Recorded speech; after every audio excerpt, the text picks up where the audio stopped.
भाई कल Tiffany Stratton के बारे में बात करनी थी, लेकिन भाई वो यूट्यूब ने हटवाई दी, तो इसीलिए आज हम थोड़ा ध्यान से बात करेंगे ताकि फंस ना जाए।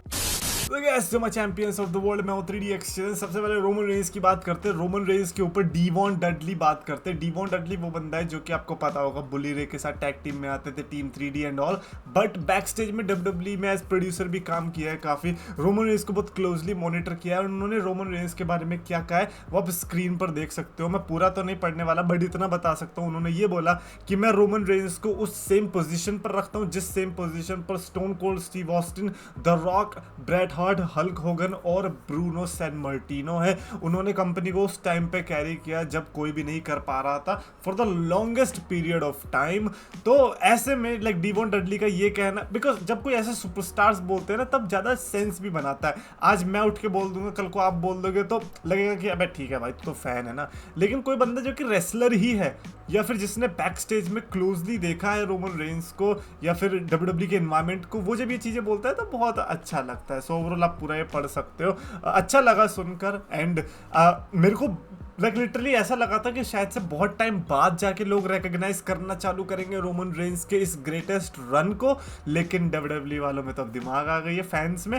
अब वो पहले से ही मान के चल रहे हैं कि हाँ भाई रोमन रेंस तो ग्रेटेस्ट था। ऑब्वियसली भाई ये जो रन था ना, ये once in a century run था। No wonder why we want Roman की चैंट्स लगती, वो ऐसे ही नहीं लगती भाई, कुछ अर्न किया है रोमन रेंस ने। एनीवेज उसके अलावा एक और चीज कमेंट में किसी ने लिखा था, who is gonna tell him that Sin Cara is the first triple H package, जिसमें मैंने सिन कारा के बारे में कहा था कि किस तरीके से विंस मैकमैन का एरा वो इतना बेकार था 2011-12 वाला।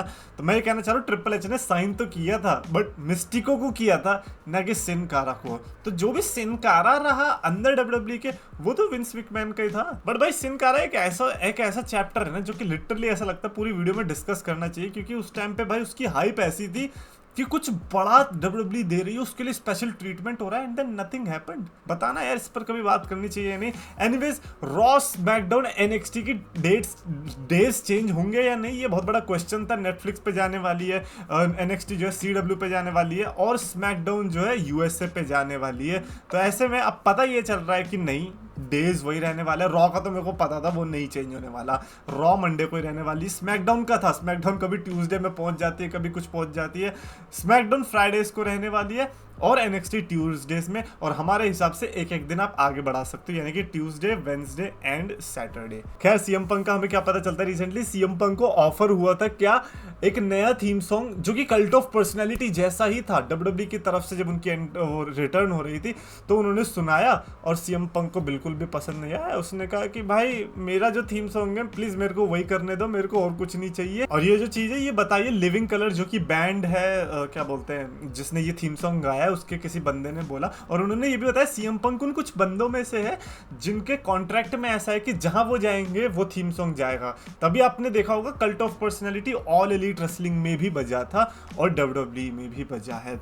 सो या it's interesting to, I think UFC की एंट्रेंस में भी जहां तक मेरे को याद है कल्ट ऑफ पर्सनैलिटी ही बजा था। या I think cult of personality बजा था। सो ये कल्ट ऑफ पर्सनैलिटी अब भाई सूट करता है सीएम पंक में, there is no doubt about that. But the fact कि WWE की हिम्मत भी हुई, मेरे को पक्का पता है डेफ रेबल ने कुछ तो इनका झोल किया होगा, अजीब सा थीम सॉन्ग बना दिया होगा और फिर सीएम पंक को गुस्सा आ गया, उसने कहा भाई पागल है क्या। खैर अभी टिफनी स्ट्रैटन की बात करते हैं, वही वाली जो हम बात करना चाह रहे थे। टिफनी स्ट्रैटन ने जो जेड कारगिल को पंच मारा था एक मैच के दौरान, उसके ऊपर उसने ब्लैक बैच बोल दिया। बैच मैं बोल रहा हूँ BATCH, जिसमें आप A को I से रिप्लेस कर सकते हो। मैंने नहीं किया था रिप्लेस, जिसके चलते यूट्यूब ने रिप्लेस कर दिया।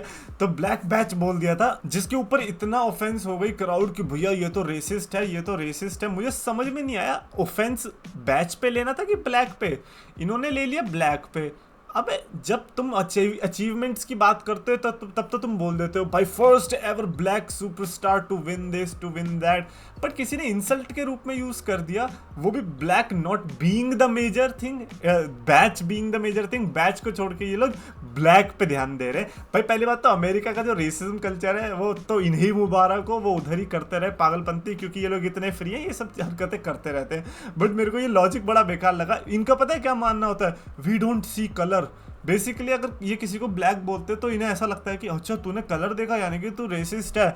अबे तो जब तू बोल रहा है first ever black women to this, first ever black man to do this, तब तो तू देख रहा है ना कलर, तब कहाँ चली जाती है तेरी आंखों में मोतियाबिंद हो जाता है क्या? इसके चलते बेचारी टिफनी स्ट्रैटन को हेट मिल रही थी, ऐसा लगा कि जो उनका जो मैच होने वाला है क्वीन ऑफ द रिंग के लिए वो पुल ऑफ हो गया।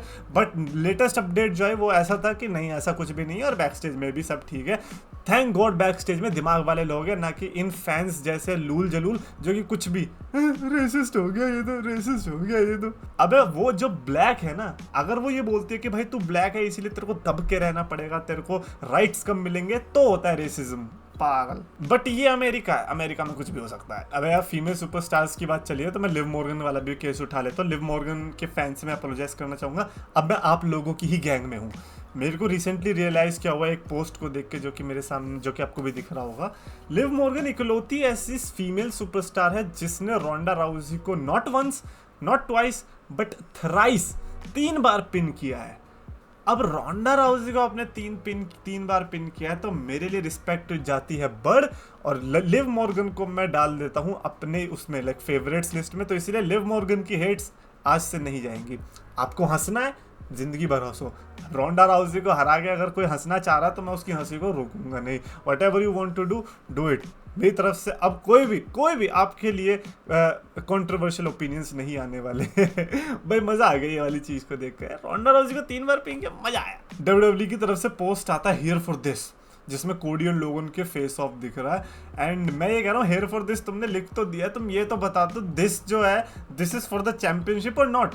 तुम पागलों की तरह हमें बस यहाँ पे कंफ्यूजन में छोड़ रखा है कि भाई चैंपियनशिप होगा या नहीं होगा, या हमें कॉन्ट्रैक्ट साइनिंग दिखवा के रहेंगे जबरदस्ती की। इसमें देखो शायद इसमें तुम्हें पता चले। मेरे को पता है क्या लग रहा है, कोडी रोड्स और लोगन पॉल दोनों का पोपट हो सकता है। आई एम जस्ट सेइंग दोनों का पोपट हो सकता है बिकॉज बहुत टाइम पहले भी ऐसा हुआ है कि जब सुपरस्टार कुछ कहते हैं सोशल मीडिया पर लेकिन टीवी का उसको पे ऑफ नहीं मिलता।